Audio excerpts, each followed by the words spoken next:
Series circuit as unique circuit or resonance circuit.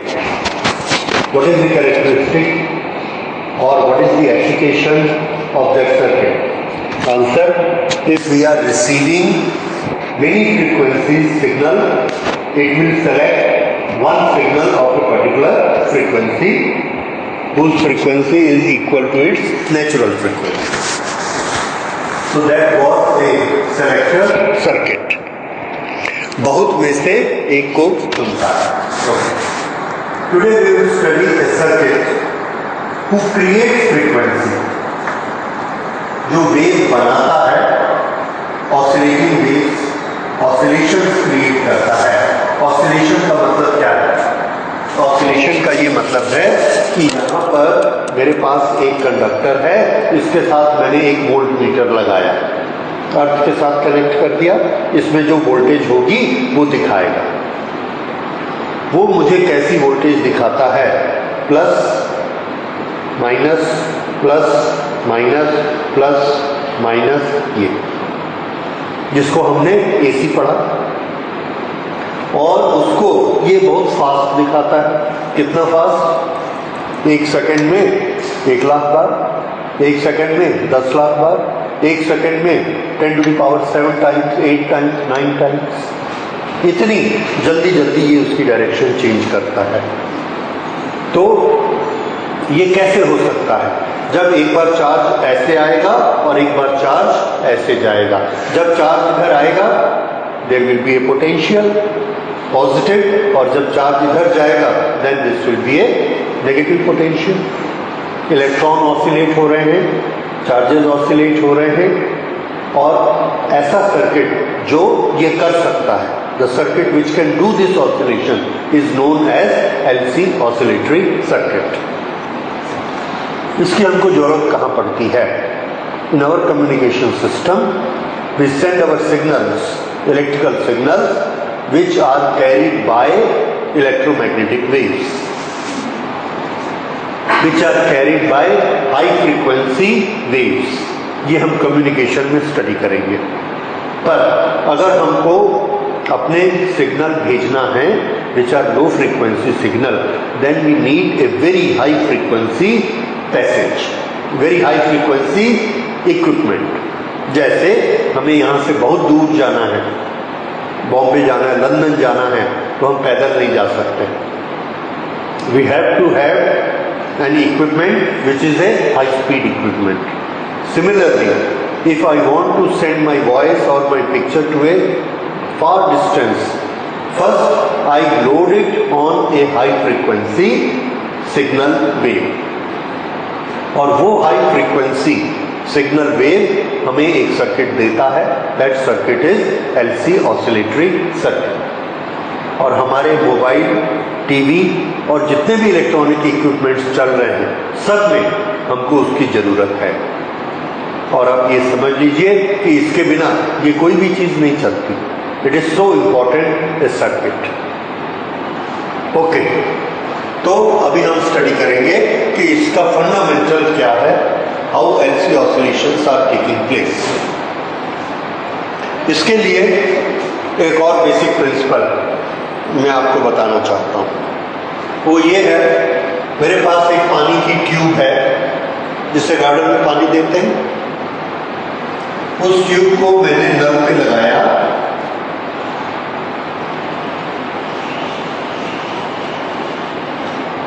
और यहाँ पर जमीन पर ये ऐसे पड़ी हुई ऑन द ग्राउंड, और ये लास्ट एंड इसका ऐसे उठाया और यहाँ पर बकेट के ऊपर लगाया.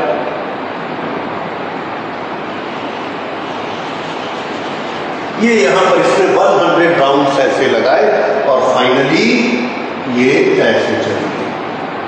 ओके, ये मैंने अपने दोस्त को पकड़ाया और उसको पूछा पानी चालू करूं?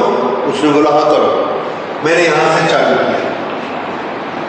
मैंने बोला मैंने पानी स्टार्ट कर दिया, पानी जा रहा है. वो बोलता है यहां तो आया नहीं. ठीक है, आपको मालूम है वहां क्यों नहीं आया? क्यों? यस, स्पाइरल में भर रहा है. ठीक, थोड़ी देर तक धरा, उसके बाद आ गया, पानी आना शुरू हो गया। एनर्जी मैंने यहाँ से दी, थोड़ी देर लगी, यहाँ आनी शुरू हो गई। उसने बोला भैया बाल्टी भर गई, बंद करो। मैंने बंद कर दिया। फिर वो बोला अरे बंद करो ना भाई। मैंने बोला मैंने तो बंद कर दिया। तो बोला यहाँ तो बंद नहीं हुआ, अभी भी पानी आ रहा है। क्यों? क्योंकि उसके पास स्टॉक था, स्टोरेज था। अच्छा, फिर उसने बोला दूसरी बाल्टी रख देता हूं, चालू करो। फिर मैंने चालू किया, फिर पानी नहीं आया। तो अब हम लोग उस साइकिल को समझ गए। क्या होता है, मैं जब पानी यहां से देता हूं, ये उस पानी के पैसेज को थोड़ा डिले कर देता है। अगर तेरे पास ऐसा पाइप होता, ये यहां से पानी स्टार्ट करो, तुरंत बंद करो, तुरंत बंद करो। लेकिन इस कॉइल में एक कैपेसिटी है। क्या कैपेसिटी है? जब हम पानी चालू करते हैं तो हम देखते हैं यहां में पानी नहीं आता, ये इस पानी को अपोज करता है और ये पानी का प्रेशर ज्यादा है, पानी इसमें भरना शुरू हो जाता है। ये उस पानी की एनर्जी को, पानी को अपने में स्टोर करके रखता है। थोड़ी देर बाद जब इसका प्रेशर बहुत हाई हो जाता है, इस लेवल पर इसका प्रेशर आ जाता है, पानी स्टार्ट हो जाएगा। उसके बाद जब भी हम बंद करेंगे इसको, तो ये बंद नहीं होता है। हम चाहते हैं कि ये बंद हो जाए, हमने बंद कर दिया, पर ये अपनी एनर्जी यूज करके उस वाटर को फ्लो कराता रहता है। वो वाटर करंट है। एनर्जी जो मैं देता हूं पानी, वो इलेक्ट्रिक चार्ज है। तो मैंने पहले इसको इलेक्ट्रिक चार्ज दिया, इसने उसको किसी तरीके से अपने में रोक लिया। इलेक्ट्रिक चार्ज क्या कैरी करते हैं? इलेक्ट्रिक चार्ज एनर्जी कैरी करते हैं। तो इसने उस एनर्जी को अपने में स्टोर कर लिया और इसके पास कैपेसिटी है स्टोर करने की। उसके बाद जब मैंने इस करंट को बंद कर दिया, तो उसने इस एनर्जी को यूज किया और करंट को फ्लो थोड़ी देर तक कराते रहा, जब तक वो एनर्जी खत्म नहीं हो गई। हो सकता है। तो ये एक एग्जांपल मैंने दिया जिसको हम अभी यूज करने वाले हैं। ओके, एक एलसी ऑसिलेशंस के लिए हम एक सर्किट बनाते हैं, and that is the simplest of the circuits. There is one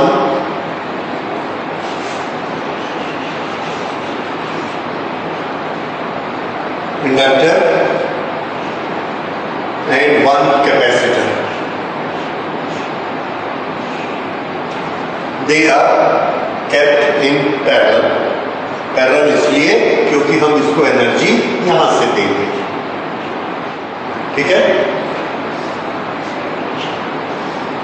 हमने इसको प्रेस किया, प्रेस करने से यहां से चार्जेस गए और इस प्लेट में ये चार्जेस फिलअप हो गए। जैसे ही ये जाता है, इसमें चार्जेस फिलअप हो जाते हैं। इसका पोटेंशियल डिफरेंस अगर V है, तो इसका पोटेंशियल डिफरेंस भी कितना हो जाएगा? V immediately. लेकिन ये अपोज करता है, करंट को फ्लो नहीं होने देता। अगर करंट या चार्जेस इसमें से फ्लो नहीं हो सकते हैं, तो वो कहाँ जाते हैं? यहाँ जाते हैं और यहाँ जाके खड़े हो जाते हैं। दिस गेट चार्ज और इसका पोटेंशियल डिफरेंस यहाँ क्रिएट हो गया। ये एक्शन होता है। अब हमने क्या किया, जो इसको कनेक्ट करके इसको चार्जेस दिए थे, फिर से हमने इसको डिस्कनेक्ट किया। और अब आगे की बात हम तब करेंगे कि ये डिस्कनेक्टेड है। पहली बार, एक बार हमने इसको चार्ज दे दिया। ओके, जब हमने इसको एक बार चार्ज दे दिया, तो अब हमने इसको हटा दिया। हटाने से क्या होगा? हटाने के बाद इसमें एक एक्शन स्टार्ट होता है। कंडक्टर किस चीज का बना होता है? सॉरी, इंडक्टर किसका बना होता है? कंडक्टर का। तो इसमें से करंट फ्लो हो सकती है। लेकिन जब भी करंट फ्लो होगी, ये उसको अपोज करता है। क्यों अपोज करता है? Because of its property of making magnetic flux. जब इसमें से करंट ऐसे जाती है और ऐसे फ्लो होती है तो इसमें मैग्नेटिक फ्लक्स बनता है। ओके, इसके पास पॉजिटिव चार्जेस हैं, ये नेगेटिव चार्जेस हैं, पोटेंशियल डिफरेंस है। These positive charges wish to go to negative side. इधर रास्ता नहीं है तो इनके पास रास्ता कहाँ है? इधर से जाने का रास्ता है। तो ये यहाँ से ऐसे मूव करते हैं और यहाँ से करंट स्टार्ट होती है। When the current starts, then current rise from 0 to its maximum value. तो यहां से जब करंट ऐसे राइज होगी तो ये उसको अपोज करेगा। अपोज करने का तरीका क्या है? ये अपने अंदर एक मैग्नेटिक फील्ड बनाएगा। तो इसने अपने अंदर एक मैग्नेटिक फील्ड बनाया और करंट को इसने स्टॉप कर दिया।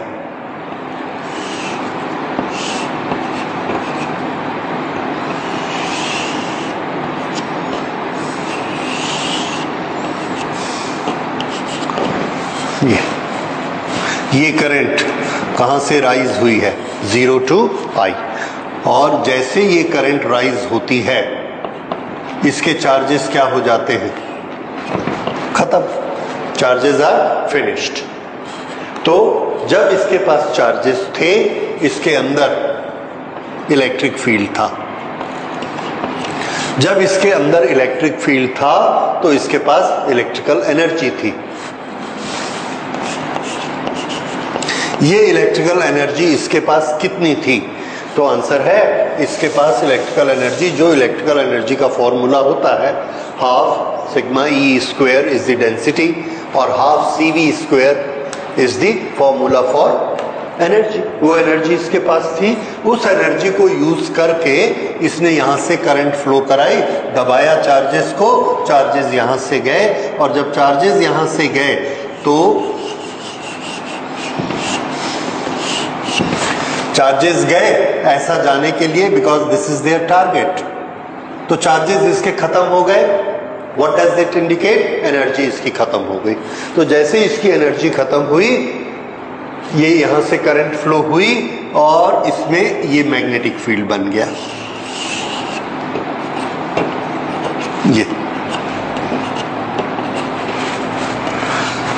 ये magnetic field means what? Energy. कौन सी एनर्जी? Magnetic energy. इसके अंदर करंट 0 to I तक इंक्रीज हो गई और इसके अंदर एनर्जी आ गई और इसके चार्जेस क्या हो गए? 0। तो अभी यहां पर UE इलेक्ट्रिकल एनर्जी फुल थी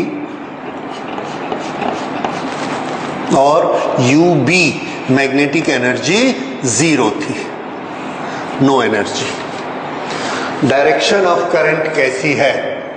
क्लॉकवाइज। यहां पर कौन सा फील्ड है? Electric field. E is equal to E max. B कितना है? 0। तो ये मैग्नेटिक फील्ड 0 है, करंट क्लॉकवाइज है, इलेक्ट्रिकल एनर्जी फुल है, इलेक्ट्रिकल फील्ड मैक्सिमम है, मैग्नेटिक एनर्जी 0 है। ये सिचुएशन। इसने जब यहां ऐसे करंट फ्लो कराई अपनी एनर्जी खत्म कर दी और इसने इसको रोका। क्यों रोका? क्योंकि इसका नेचर है कि इसके अपोजिट ये EMF बनाता है और उस करंट को थोड़ी देर तक रोक सकता है। उसके बाद क्या होगा? उसके बाद ये करंट इधर फ्लो होगी क्योंकि अल्टीमेटली ये वाली जो पावर है ये ज्यादा होगी और इसके कारण इसमें डिफरेंस कम होता जाएगा, इसका अपोजिशन कम होता जाएगा और करंट विल स्टार्ट फ्लोइंग। लेकिन शुरू में जैसे ही ये यहां से चार्ज को भेजता है, ये सामने से खाली था, एकदम से मैग्नेटिक फील्ड डेवलप होता है और उसको वो रोकता है थोड़ी देर तक। वो आपने एग्जांपल देखा। ओके, ये सिचुएशन जब होती है तो करंट ऐसे फ्लो हो रही है। अब यहां पर देखिए इलेक्ट्रिकल एनर्जी कैसी हो गई है? 0। Magnetic energy, this is full. Magnetic field maximum, electric field zero. Clock current clockwise, ठीक है। उसके बाद हाँ, ये ऐसा हो गया। अब ये करंट चार्ज खत्म हो गया और करंट नहीं बन पाएगी। अगर और करंट नहीं बन पाएगी तो करंट का क्या होगा? The current will start decreasing. जैसे ही करंट डिक्रीज होने लगती है तो ये अपनी एनर्जी देता है और उस करंट को डिक्रीज नहीं होने देता। क्यों? उसका नेचर है। क्या नेचर है उसका? It opposes the change. Initially when the current was increasing तो ये उसको अपोज कर रहा था, तो करंट धीरे धीरे इंक्रीज हुई। अब जब करंट आनी ही बंद हो गई और करंट डाई आउट होने लगी, जीरो होने लगा, तो ये अपनी एनर्जी यूज करके उसको मेंटेन करता है। तो ये उसको मेंटेन करता है और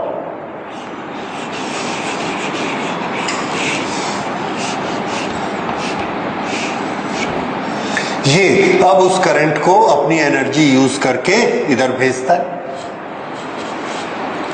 और अपनी एनर्जी अब इसने यूज कर दी। एनर्जी यूज करके इसने चार्जेस को पुश किया, इधर भेजा और वो चार्जेस यहां आ गए।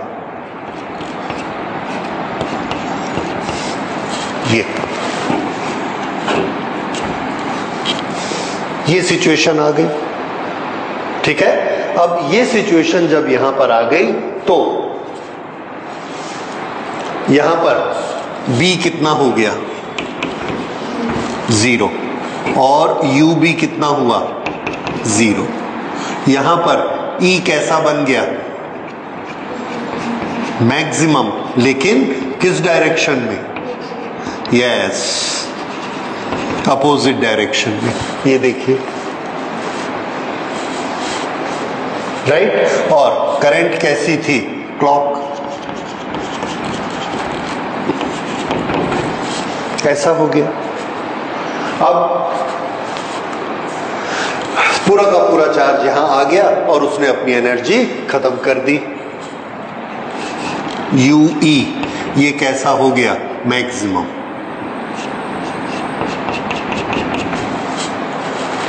अब इसके बाद फिर से ये पॉजिटिव चार्जेस टारगेट ढूंढते हैं, नेगेटिव चार्ज ढूंढते हैं, तो इन पॉजिटिव को ये नेगेटिव मिलता है।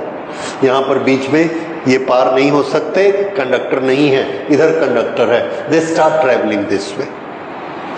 तो अगली बार क्या होता है कि ये यहां से ऐसे जाते हैं और ये अपनी एनर्जी खर्च करता है, ऐसे करंट फ्लो कराता है।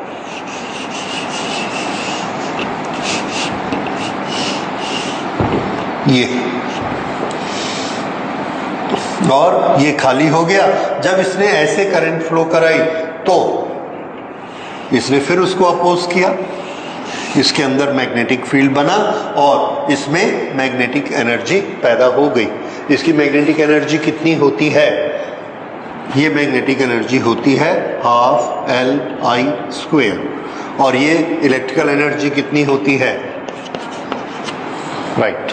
तो अब इसमें एनर्जी पैदा हो गई। मैग्नेटिक फील्ड कैसा हो गया? मैक्सिमम। किस डायरेक्शन में? अपोजिट डायरेक्शन में। B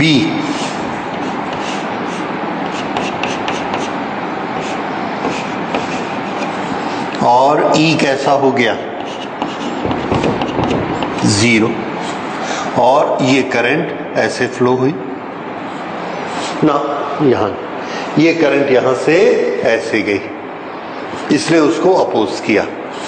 इसने अपना पूरा चार्ज भेजा, करंट 0 to I राइज हो गई। अब ये जो 0 to I राइज हुई, जब इसका चार्ज खत्म हो गया तो ये करंट कम होने लगी। जब ये करंट डिक्रीज होने लगती है तो फिर ये क्या करेगा?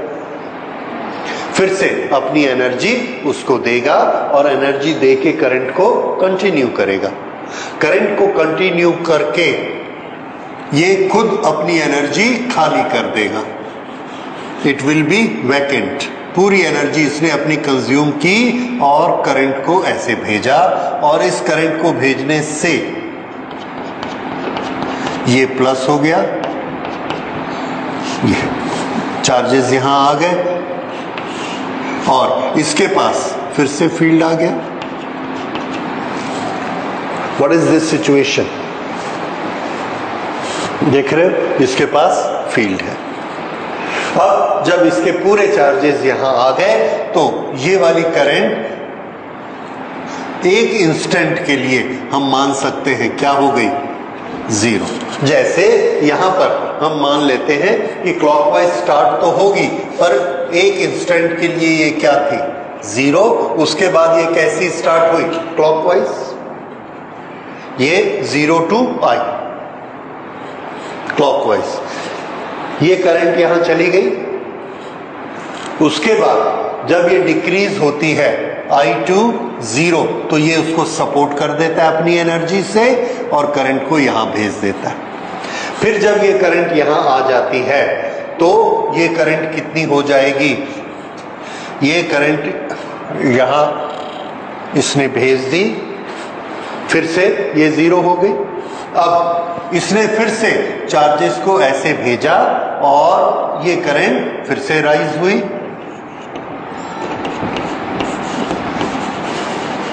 अब इस डायरेक्शन में कौन सी, एंटी क्लॉक। यहां पर कौन सी डायरेक्शन थी, क्लॉक।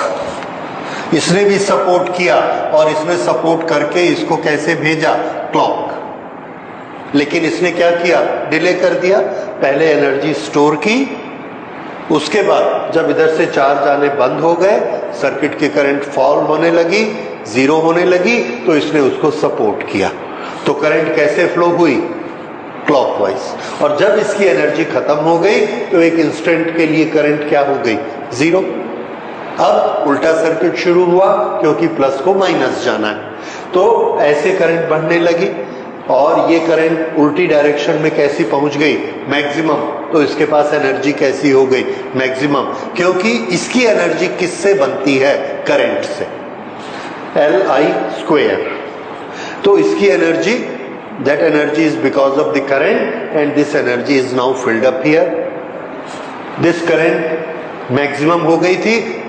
जब चार्जेस फिनिश हो गए तो current started coming down to 0 and this will support with its energy। तो पहले इसने भर तो लिया अपने में, उसके बाद जब यहां पर देखा कि करंट नहीं है, इधर से करंट आनी बंद हो गई, तो as per its own characteristic this will oppose the change. What was the change? Current dying down. और अपोज कैसे करेगा, it will maintain the current. So it maintained the current और फिर से इसने इसको करंट भेजनी शुरू की this way। ये करंट अब इधर आई और इधर आके ये चार्जेस यहां पर ले आई, एंड जब ये चार्जेस पूरे यहां आ गए, फिर से एक इंस्टेंट के लिए करंट क्या हो गई, 0। अब क्या होगा, this thing again current will become 0 के बाद करंट फिर कैसी बनेगी, क्लॉकवाइज चलेगा तो मैक्सिमम। ठीक है, so this situation is this. So this is 1, this is 2, this is 3, this is 4 and this is 5 which is 1. So this is 4 steps of a cycle. Now let us see different quantities in this. Number 1, current I एक instant के लिए क्या हुई थी, 0। Then it is maximum clockwise, then it becomes 0 and then it become anti clockwise. ये sign मैंने उल्टे कर दिए हैं, this should be plus and this should be minus.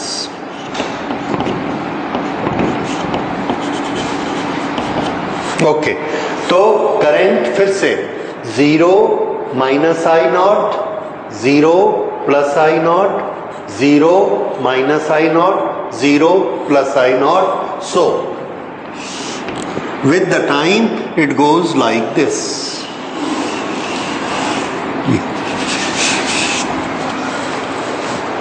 What is this? Oscillation.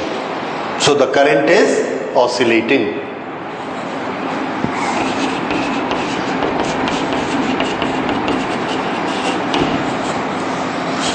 Electric field को देखिए,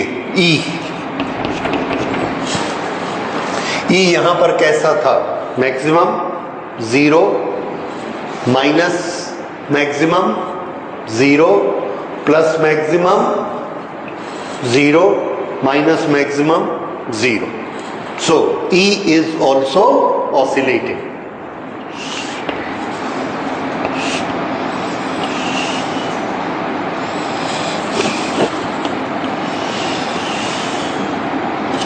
इस तरह से E ऑसिलेट होता है।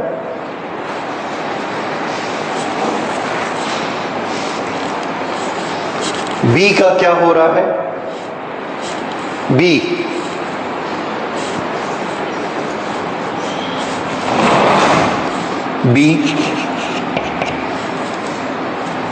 B is also oscillating.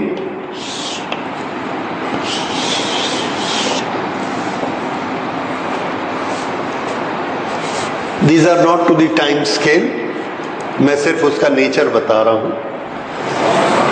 और एनर्जी को देखिए,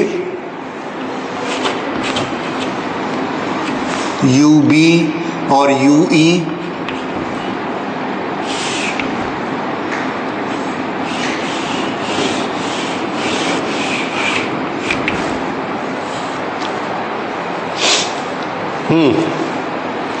तो देखिए एक टाइम पीरियड में electrical current 0 maximum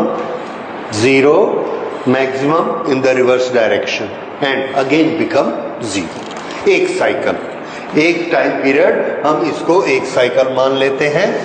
this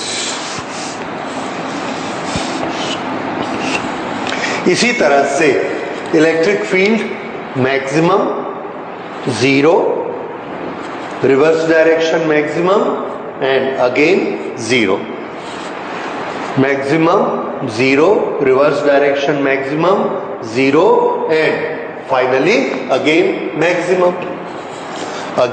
maximum. ये this is one cycle of electric field. Okay, magnetic field पहले क्या था? 0, then it become maximum, then 0 maximum, again 0 and minimum, 0 maximum, again 0 and minimum, and finally again it become 0। ये इसका एक time period है। अब energy को देखिए, ये यहां पर एनर्जी कैसी है? मैक्सिमम 0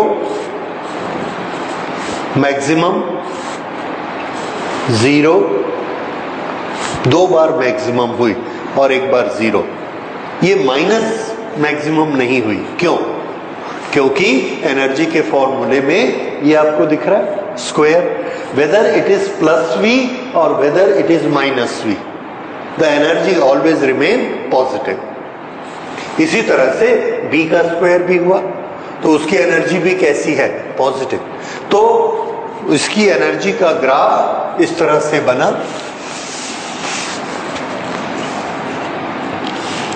यही टाइम पीरियड हमने इतना लिया और ये ऐसा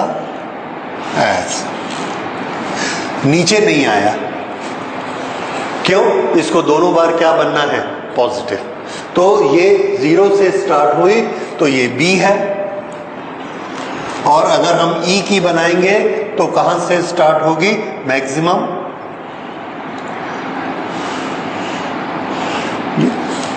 In any case there will be 2 cycles, 2 बार ये पीक पर पहुंचती है, 2 बार बॉटम में पहुंचती है। तो एक टाइम पीरियड में एनर्जी के कितने ऑसिलेशन होते हैं? 2 ऑसिलेशंस। और करंट का कितना ऑसिलेशन हुआ? एक बार इस तरफ, एक बार इस तरफ, 1 oscillation. Electric field 1 oscillation, magnetic field 1 oscillation. But the important thing is whether it is current, whether it is electric field, whether it is magnetic field, or whether it is energy, everything is oscillating. उसकी value हमेशा oscillate कर रही है। 0 maximum, 0 maximum in reverse direction, 0 maximum in positive direction, 0 maximum in reverse direction. That is why this circuit is known as oscillatory circuit. Okay, तो इसका method आपको समझ में आया। इसके एप्लीकेशन क्या होते हैं?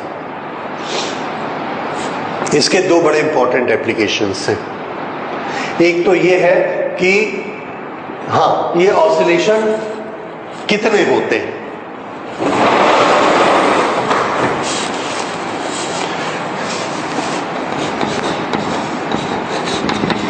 नंबर ऑफ ऑसिलेशन,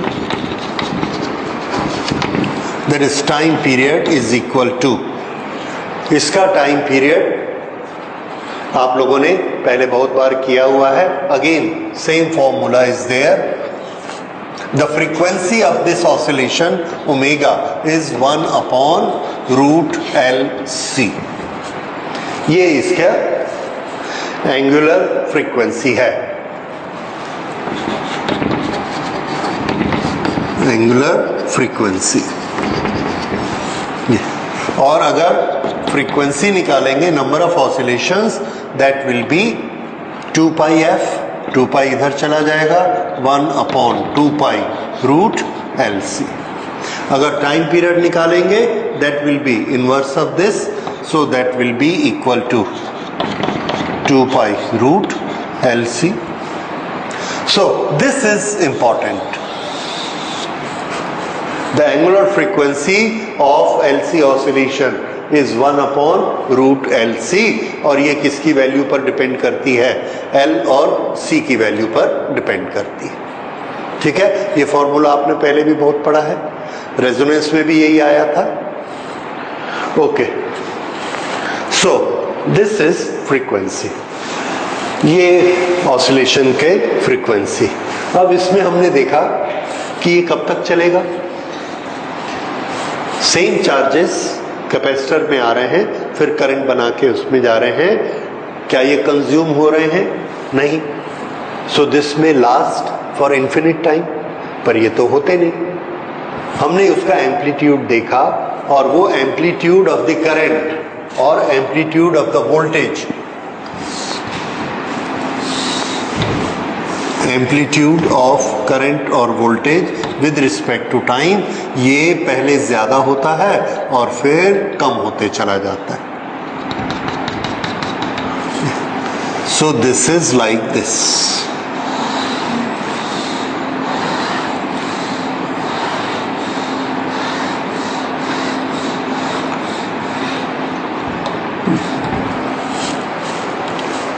ये वाले ऑसिलेशंस क्या कहलाते हैं? Yes, damped oscillations. That means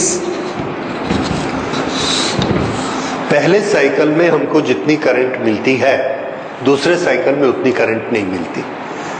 current धीरे धीरे कम होती जाती है, इलेक्ट्रिक फील्ड, मैग्नेटिक फील्ड सब धीरे धीरे स्लो होने लगते हैं, और एनर्जी भी, उसका एम्पलीट्यूड भी कम होने लगता है। क्यों होता है ऐसा? The answer is that any inductor is made of a conductor, and this conductor has certain resistance. It is not zero resistance. So whenever charges flow like this and make an electric current, then some energy equal to I square R is lost. हर बार वो energy खर्च होती है। एक बार इधर गया, एक बार इधर गया, 1 सेकंड में 1 लाख बार इधर इधर गया। तो जितनी भी थोड़ी एनर्जी होगी 1,00,000 बार जाने में कम हो जाएगी, it will decrease. So energy is lost when the current pass through the circuit, through the current.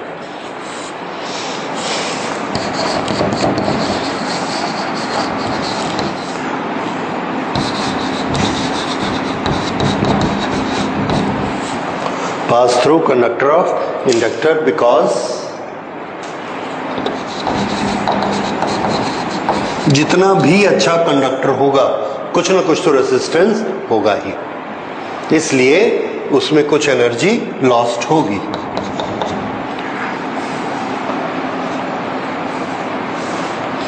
तो वो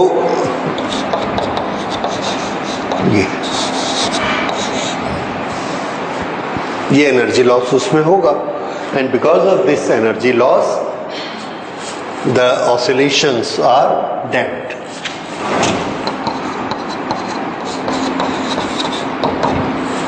हम लोग क्या चाहते हैं कि ये हमको अनडैम्प्ड मिले, और अनडैम्प्ड ऐसे होंगे.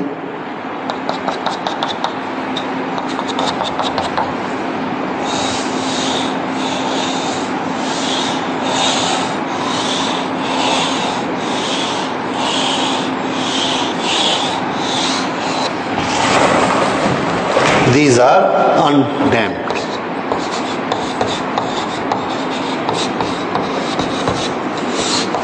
What is required to make damped oscillation to get undamped oscillation?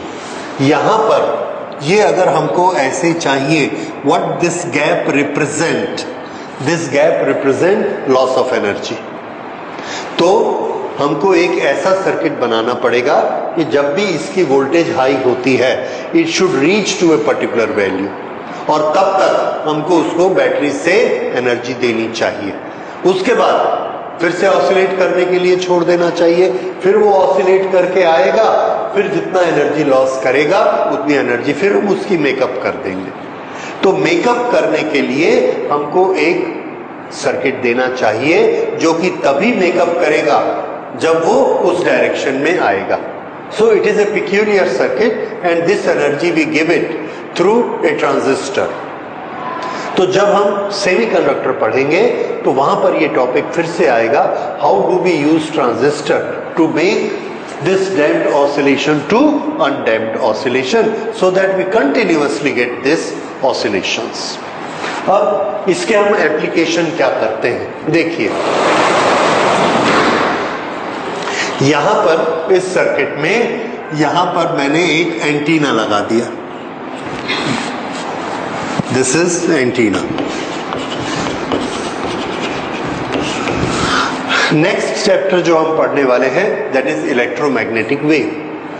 Electromagnetic wave जो हमारे मोबाइल से निकलती है और जो हमारे मोबाइल में हम रिसीव करते हैं, उसके लिए हमको किसी कंडक्टर की जरूरत नहीं है. In the space it comes. What is that electromagnetic wave? That is a combination of varying electric field and magnetic field. Okay, यहां पर हमने देखा कि अभी ये प्लस है. यहां से शुरू करते हैं. ये क्या है? माइनस. तो यहां पर सारे चार्जेस कैसे हैं? माइनस, क्योंकि ये माइनस है.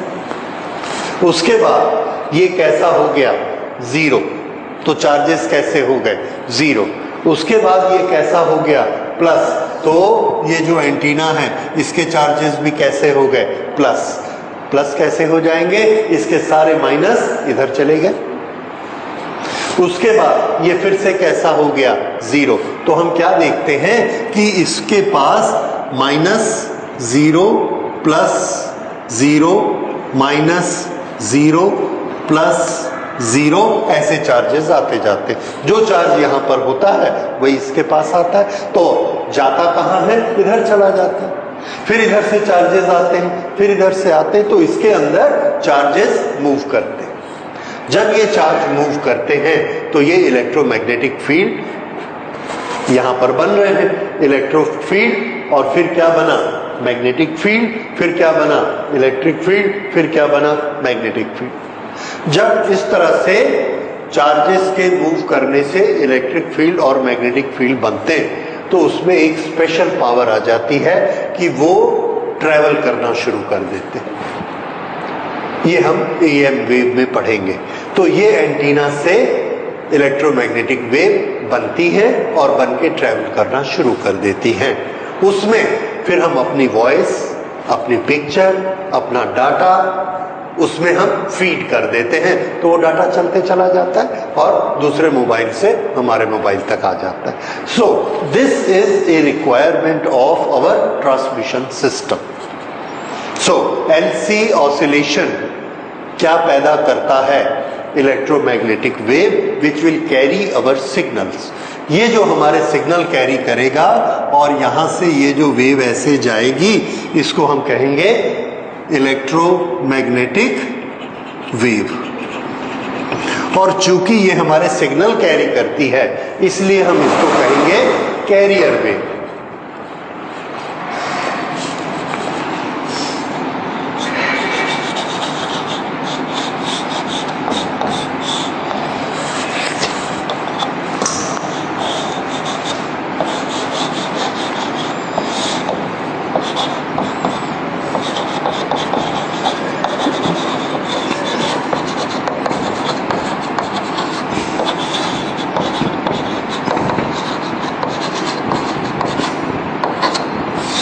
Carrier wave. इस कैरियर वेव की फ्रीक्वेंसी कितनी होगी? ये। और ये कैरियर वेव में हम अपना डाटा लोड करते हैं और इसको भेजते हैं। अलग अलग कैपेसिटर और इंडक्टर यूज करके हम इसकी फ्रीक्वेंसी अलग अलग जनरेट कर सकते हैं और जो फ्रीक्वेंसी हमको चाहिए वो इस सर्किट से मिलती है। इसलिए जो चाहिए वो फ्रीक्वेंसी इसमें से मिलेगी। इसका ये मतलब है कि एक टैंक है, टैंक के अंदर बहुत सारी फ्रीक्वेंसीज पड़ी हैं, हमको जो चाहिए हम निकाल लेते हैं। इसलिए उस कंपैरिजन से हमने इसका एक नाम रखा and that name is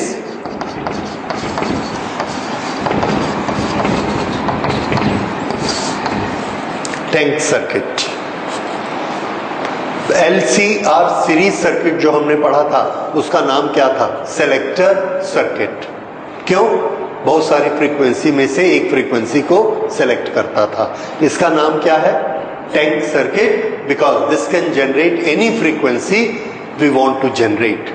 how do we change the frequencies? By changing the value of C and L। ठीक है। ये दूसरा काम हम इससे एक और कर सकते हैं। इसका एनर्जी का सोर्स क्या है? अभी मैंने आपको बताया, ये था इसका एनर्जी का सोर्स। शुरू में हमने यहां क्या लगाया था? बैटरी। बैटरी कैसी करंट देती है, कैसी वोल्टेज देती है? AC या DC? हाँ, बैटरी हमेशा क्या देती है? DC, क्योंकि उसका एक पोल हमेशा पॉजिटिव होता है और दूसरा नेगेटिव होता है। So it gives unidirectional current and that is DC। Unidirectional और एक जैसी करंट देती है। तो बैटरी में हमारे पास एनर्जी अवेलेबल है, किस फॉर्मेट में? DC फॉर्मेट में। ठीक।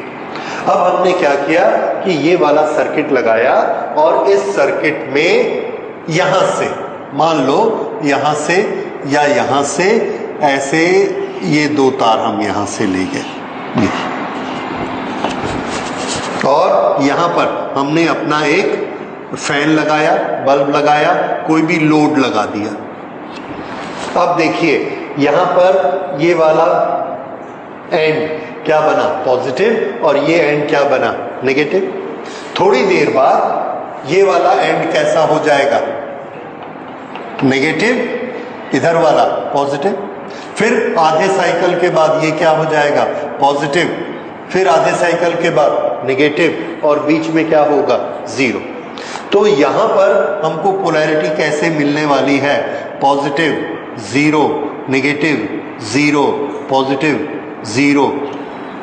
एक बार EMF हमको पॉजिटिव मिलता है, फिर हमको EMF जीरो मिलता है, फिर हमको EMF नेगेटिव मिलता है उल्टी रिवर्स डायरेक्शन में, फिर जीरो मिलता है, फिर पॉजिटिव, फिर जीरो, फिर नेगेटिव। ऐसा ईएमएफ क्या कहलाता है? एसी। क्या कहलाता है? एसी। तो अगर हम यहां से दो तार ऐसे लेकर आते हैं तो हम क्या देखते हैं कि हमको कौन सा ईएमएफ यहां मिलता है? एसी। और हम एनर्जी जो इसको दे रहे थे वो एनर्जी हम किससे दे रहे थे? Yes, DC. तो जब हम इसको डीसी एनर्जी देते हैं ये हमको आउटपुट में क्या दे सकता है? एसी। ये एक मशीन बन गई। किसको किस में कन्वर्ट करने की? बैटरी की डीसी को हमारे घर की एसी में कन्वर्ट करने की मशीन। क्या बोलते हो इसको? सबके घर में है इन्वर्टर। इन्वर्टर हम लगाते हैं, इन्वर्टर के साथ क्या लगाते हैं? बैटरी। और आउटपुट में हमको कौन सी करंट मिलती है? एसी। उससे घर का सब चलता है। तो इन्वर्टर ये है इन्वर्टर। समझ आया? जिसमें इनपुट क्या है? डीसी और आउटपुट क्या है? AC. So this is the circuit of inverter. एक ये हो गया application.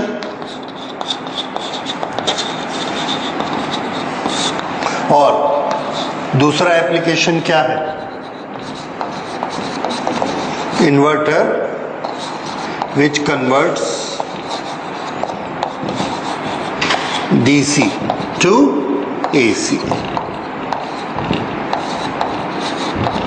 DC input to AC output. तो ये दोनों चीजें आप देख रहे हैं हम लोग कितना यूज करते हैं। हमारे टीवी हो, मोबाइल हो, हर चीज में हमको ऑसिलेटिंग फ्रीक्वेंसी चाहिए, हमको इलेक्ट्रोमैग्नेटिक वेव्स भी चाहिए। तो अगर हम तार में जो केबल आती है टीवी की उसमें अगर ऑसिलेशन चाहते हैं तो यहां से हम तार खींच लेते हैं, ये तार को खींच लेते हैं। और अगर हमको इलेक्ट्रोमैग्नेटिक वेव चाहिए तो एंटीना लगा देते हैं, उसे इलेक्ट्रोमैग्नेटिक वेव आ जाती है। फ्रीक्वेंसी जब हम डीसी टू एसी कन्वर्ट करते हैं तो एल और सी की वैल्यू ऐसे रखते हैं कि हमको आउटपुट फ्रीक्वेंसी 50 मिले, उससे हम आउटपुट फ्रीक्वेंसी ले लेते हैं। इस तरह से ये सर्किट के बहुत सारे यूज हैं। That's why it is such a important circuit. ठीक है? So we will close it today, then we will study the next topic, that is transformer, right, in the next class. And